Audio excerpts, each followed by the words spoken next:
Hello everyone, आपका स्वागत है मेरे चैनल योफो जोशी में। आप लोग कैसे हैं? आई होप कि आप लोग ठीक होंगे। तो स्टोरी स्टार्ट करने से पहले मैं कुछ कहना चाहती हूँ। तो जो लोग बोलते हैं कि स्टोरी बहुत लेट आ रही है, जल्दी क्यों नहीं आती है, इतनी लेट स्टोरी क्यों अपलोड करते हो, उन्हें मैं बता देना चाहती हूँ मेरे पास यही एक काम नहीं है, और भी काम होते हैं ज़िंदगी में, वो भी मुझे करने होते हैं। वर्कलोड होता है, अपने कुछ पर्सनल प्रॉब्लम्स होती हैं, उनके बाद अगर मैं ये करती हूँ तो आपको मुझे अप्रिशिएट करना चाहिए, ना कि अपनी शिकायतें देनी चाहिए कि आप इतने लेट अपलोड क्यों करते हो, इतना शॉर्ट क्यों अपलोड करते हो। मुझसे जितना हो सकता है मैं उतना करती हूँ, अगर मुझसे ज़्यादा हो सकता है तो मैं ज़्यादा करती हूँ। कभी मुझे अच्छे से टाइम मिल जाता है तो मैं जल्दी अपलोड कर देती हूँ, और टाइम नहीं मिलता तो ही मैं लेट अपलोड करती हूँ। लेकिन मैं अपलोड करती हूँ क्योंकि आई नो आपको आपकी जो स्टोरी है, जो आपको पसंद है, वो चाहिए होती है। लेकिन इसका मतलब ये नहीं है कि आप मुझे ही मेरी स्टोरी को लेकर सुनाएंगे। अब अगर मैं ये स्टोरी नहीं बना दूँ, बीच में ही रोक दूँ, तो अब आप क्या करेंगे? हाँ, आपको पता होगा कि यूट्यूब में ऐसे बहुत से ऑथर्स थे जो उनकी वांक्षण एफएफ लिखते थे, लेकिन अचानक से ही वो लोग अपनी स्टोरी बीच में ही छोड़कर यूट्यूब से चले गए। और क्या आप क्या चाहते हैं मैं भी ऐसे चली जाऊं? देखो, मैं आपको बता देना चाहती हूँ कि बहुत से काम होते हैं ज़िंदगी में जो कि लोगों को करने होते हैं। अपनी कुछ पर्सनल प्रॉब्लम्स होती हैं। ऐसा नहीं है कि मैं इस दुनिया से अलग हूँ, मेरे भी लाइफ में कुछ पर्सनल प्रॉब्लम्स है जो कि मैं सबको तो नहीं बता सकती, मुझे वो खुद ही सॉल्व करना होगा। और एक स्टोरी बनाना, लिखना, उस एक्सप्लेन कर कर उसके एडिट करके अपलोड करना, ये कोई आसान तो है नहीं, इसमें वक्त लगता है। मैं अपना दिल हल्का करने के लिए, मुझे जो चीज़ पसंद है, मुझे स्टोरी लिखना, आपको अपनी स्टोरी सुनाना, आपके कमेंट्स पढ़ना पसंद है, इसीलिए मैं लेट ही सही लेकिन स्टोरी बनाकर आपको आपके तक पहुंचाती हूं, और फिर आपके कमेंट्स का वेट करती हूं। लेकिन अगर आप कमेंट ही ऐसे करेंगे तो फिर मैं क्या करूँगी? आई नो मेरी स्टोरी पर मेरी जो चैनल है उस पर 3 स्टोरीज़ चल रही हैं, लेकिन मैंने आपको पहले ही कह दिया था कि जो मेरी पहली 2 स्टोरीज़ हैं, जैसे rivals to lover, meet you in the first no, ये स्टोरी लॉन्ग नहीं है, और ये भी अब एंड होने वाली है। दोनों ही स्टोरीज़ अब 1-2 पार्ट में एंड हो जाएगी, और जो मेरी जो you are my slave story है, अब बस वही चलेगी। इसीलिए मैं वो स्टोरी लेकर आई थी, क्योंकि मुझे दोनों पर तो ज़्यादा अच्छे व्यूज़ मिल ही नहीं रहे थे, और मुझे पता है कि आपको इस टाइप की स्टोरी सुनना पसंद है। आपको स्टोरीज़ में एक एग्रेसिव, वांगजी, पॉजेसिव ऐसे देखना उसे पसंद है, माफिया टाइप का। लेकिन आपको ये भी समझना चाहिए कि एक स्टोरी में सिर्फ फोर्स नहीं होता, एग्रेशन नहीं होती, ऑब्सेशन नहीं होती, एक स्टोरी में बहुत कुछ होता है। अगर कोई अलग हट के स्टोरी लिख रहा है तो आपको उसे भी सपोर्ट करना चाहिए। आपको हमेशा ही ऐसी स्टोरी को भी नहीं, किसी बहुत सी स्टोरीज़ हैं जो कि सिंपल है लेकिन बहुत अच्छी हैं, अगर उसको आप सुनोगे तो सच्ची में आपको वो अच्छी लगेगी। मेरी जो 2 स्टोरीज़ हैं उनमें ऐसा कुछ नहीं है, वो एक प्योर लव स्टोरीज़ है जो कि बहुत अच्छी है और बहुत स्मूथली चल रही है।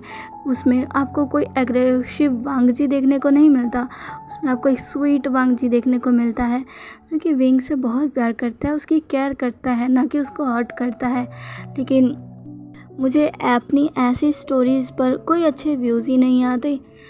आपको उन स्टोरी को भी सपोर्ट करना चाहिए। मैंने अपने दूसरे चैनल में कहा था कि एक स्टोरी में स्टोरी लाइन की ज़रूरत होती है, इंटीमेट सीन्स की नहीं ज़रूरत होती। एक स्टोरी लाइन जो होती है वही स्टोरी को इंटरेस्टिंग बनाती है, ना कि इंटीमेट सीन्स। ओके। और रही बात लेट अपलोड करने की, तो देखो, मैंने आपको से अभी पहले भी बात की है कि मेरे पास बहुत काम होते हैं, मैं वर्क भी करती हूँ, इसीलिए मैं वीडियो अपलोड करती हूँ, वरना मेरे को भी कोई शौक़ नहीं है वीडियो लेट अपलोड करने का। इतने सारे कामों के बाद अगर मैं वीडियो अपलोड करती हूँ तो आपको समझना चाहिए ना कि मुझे बहुत काम हो सकते हैं, इसलिए वीडियो लेट अपडेट होती है। और एक तो ऐसा तो है नहीं कि मैं अकेले रहती हूँ जिससे मैं आराम से वीडियो बना सकती हूँ। नहीं, मैं अपनी पूरी फैमिली के साथ रहती हूँ और अभी उन्हें पता नहीं है कि मैं स्टोरी लिखती हूँ, बनाती हूँ, उन्हें यूट्यूब पे अपलोड करती हूँ। मैं उनसे अलग हट के जब मुझे टाइम मिलता है तब जाकर मैं रिकॉर्डिंग कर पाती हूँ, जब मेरी फैमिली नहीं होती है। लेकिन जब मेरी फैमिली होती है तब मैं रिकॉर्डिंग नहीं कर पाती, इसीलिए मैं लेट हो जाती हूँ। आपको समझना चाहिए, ओके। और आप चिंता मत करिए, जो 2 स्टोरीज़ है वो जल्दी ख़त्म हो जाएगी। फिर मैं अपनी जो स्टोरी है माय स्लेव का वही कंटिन्यू रखूँगी। आई नो कि दूसरी स्टोरी आते-आते बहुत वक़्त हो जाता है, आपको भी अच्छा नहीं लगता कि इस स्टोरी के लिए कितना वेट करना पड़ता है। आई नो, पर मैं ऐसे ही किसी स्टोरी को छोड़ तो नहीं सकती। और अगर मैं एक ही स्टोरी पे वीडियो बनाऊँगी तो फिर दूसरी वीडियो आने में बहुत लेट हो जाएगा। इसीलिए मैं हर रोज़ हर एक स्टोरी का पार्ट आपके साथ शेयर करती हूँ। ऐसा तो नहीं है कि सिर्फ एक ही स्टोरी के पार्ट मैं रोज़ रोज़ शेयर करती हूँ। हर स्टोरी के मैं पार्ट डालती हूँ, अगले दिन इस स्टोरी के तो अगले दिन दूसरी स्टोरी के, ओके। तो प्लीज़ थोड़ा सा कोऑपरेट कर लीजिए, बस थोड़ा सा। मैं कुछ ज़्यादा नहीं बोल रही कि आपको इसके लिए बहुत वेट करना होगा, नहीं करना होगा, बस थोड़ा सा कोऑपरेट करना है। आई नो मुझे मेरी बातें सुनकर किसी को हर्ट हुआ है तो मेरे कोई अटेंशन नहीं थी किसी को हर्ट करने की, बस मैं अपनी बातें समझाना चाहती थी कि मुझे भी बहुत काम होते हैं, ओके। तो चलिए अब अपनी स्टोरी स्टार्ट करते हैं। आप भी सोच रहे होंगे और कितनी देर बोलेगी, आई एम सॉरी। चलिए अब अपनी स्टोरी को फाइनली स्टार्ट करते हैं, ओके। लास्ट पार्ट में हमने देखा था कि विंग के अंकल हॉस्पिटल में थे। वो अपने रूम में बेड पर लेटे हुए थे। उनके पास ही मैडम यू चेयर पर बैठी थी। तभी कोई रूम के अंदर आता है और कहता है, मॉम ये लीजिए, कुछ खा लीजिए। मैडम यू पीछे मुड़कर देखती है तो वहाँ पर उनका बेटा जियानचंग था। जियानचंग को देखकर कहती है, नहीं, मेरा भी मन नहीं है। जियानचंग मैडम यू के पास बैठते हुए कहता है, मॉम आपने काफ़ी समय से अच्छे से कुछ नहीं खाया है, प्लीज़ ये तो खा लीजिए। तभी मैडम यू कहती है, जियानचंग मेरा भी सच्ची में बिल्कुल खाने का मन नहीं है, तुम इसे रख दो, मैं बाद में खा लूँगी। जियानचंग कहता है, मॉम प्लीज़। मैडम यू कहती है, प्लीज़ जियानचंग मैं खा लूँगी, अभी इसे रख दो, मेरा बिल्कुल मन नहीं है। जियानचंग कहता है, ठीक है।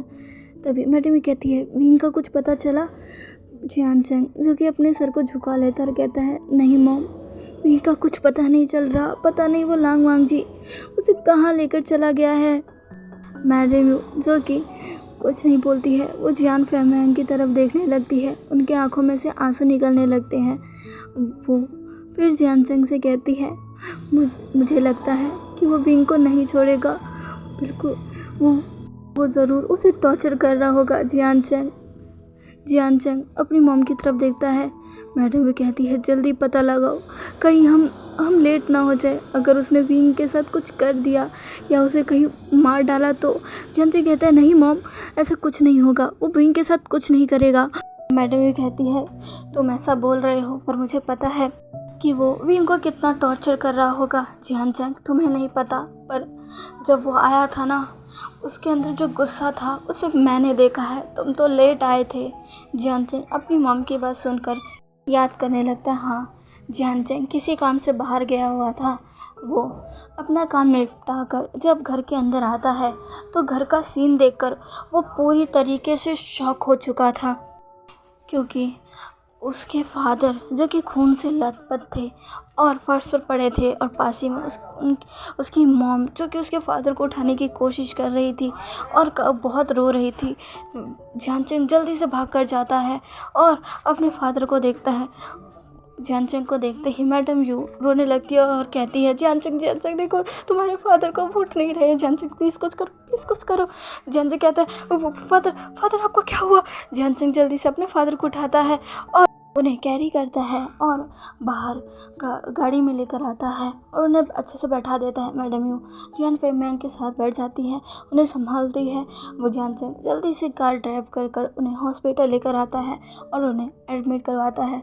डॉक्टर जियान फेंगमेंग को ऑपरेशन थिएटर में लेकर चले जाते हैं।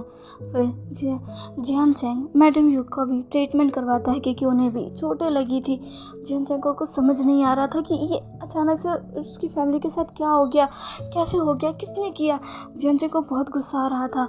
मैडम यू के ट्रीटमेंट होने के बाद जियान उनके पास जाता है और सारी बातें पूछता है। मैडम यू बहुत रोने लगती है और रोते रोते ही जियान को सब बताती है। सब सुनते ही जियान बहुत ही ज़्यादा शॉक हो जाता है और वो कहता है कि क्या विंग। तभी मैडम यू कहती है हाँ वो उसे ले गया, वो उसे नहीं छोड़ेगा, तभी जियान कहता है पर वो वहाँ क्या कर रहा था, वो तो कॉलेज गया था ना। तभी मैडम यू कहती है हाँ पर पता नहीं वो कहाँ से आ गया और वो उसे ले गया। जियान कुछ करो वरना वो उसे नहीं छोड़ेगा। जियान कहता है हाँ। इसी वक्त से जियान विंग को ढूंढने में लग गया था। उसने पुलिस रिपोर्ट भी लिखवाई थी पर अभी तक विंग का कुछ पता नहीं चला था। मैडम यू जो कि जियान को देखती है और कहती है तुम वहाँ नहीं थे ना जियान, मैंने देखा था वो कितना ज़्यादा गुस्से में था। और जब वो विंग को उसने देखा तब उसने विंग के साथ क्या किया तुम इमेजिन भी नहीं कर सकते। मैंने जब उसे देखा था ना वो सब करते हुए विंग के साथ, मुझे कितना पेन हो रहा था। वो विंग को वहाँ से घसीटते हुए ले गया, पता नहीं उसने विंग के साथ क्या किया होगा। जियान मुझे बहुत डर लग रहा है, कहीं हम अपने विंग को खो ना दे। जियान कहता है नहीं मॉम, बिल्कुल नहीं, मैं अपने भाई को ऐसे नहीं खो सकता, मैं उसे कुछ नहीं होने दूंगा, कुछ भी नहीं। आप शांत हो जाइए, आपको मुझ पर भरोसा है ना। मैडम ये कहती हाँ जियान जल्दी कुछ करो। तभी जियान कहता है हाँ मैं पूरी कोशिश कर रहा हूँ, हम जल्दी उसे ढूंढ लेंगे। इसे कहकर जियान अपनी मॉम को काम डाउन करवाता है और फिर रूम से बाहर निकल जाता है। वो एक कॉल करता है और पूछता है क्या कुछ पता चला। दूसरी तरफ से जवाब आता है। जवाब सुनकर जियान बहुत निराश हो जाता है कि अभी तक विंग का कुछ पता नहीं लग पाया था। जियान कहता है विंग तुम कहाँ हो। जियान के भी आंखों में आंसू आ चुके थे। इधर दूसरी तरफ यहाँ पर हमें वांग जी को दिखाया जाता है जो कि सो रहा था। अब फाइनली उसकी धीरे धीरे नींद खुलने लगी थी। वांग जी अपनी आंखों को खोलता है और बेड पर उठकर बैठ जाता है। वो टाइम देखता है तो अभी सुबह के 5 बज रहे थे।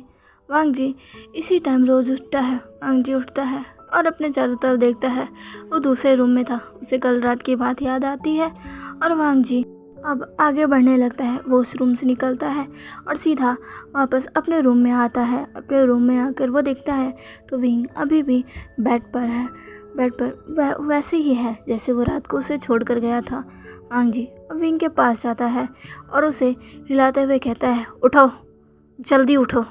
वो विंग को उठाता है पर विंग उठता नहीं है। वो अब सामने रखा पानी का गिलास विंग के मुंह पर फेंक के मारता है। फाइनली विंग अपनी आंखें खोलता है। अपनी आंखें खोलकर वो वांग जी को देखता है। वांग जी कहता है जल्दी उठो, जल्दी मेरे बेड से उठो और मेरे रूम से बाहर निकलो, समझे। विंग वांग जी की तरफ देख रहा था।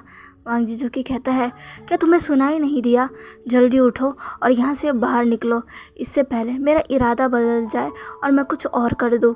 विंग जब ये सुनता है तो उसे रात की सारी बातें याद आने लगती है। वो बहुत डर जाता है, बहुत ही ज़्यादा डर जाता है।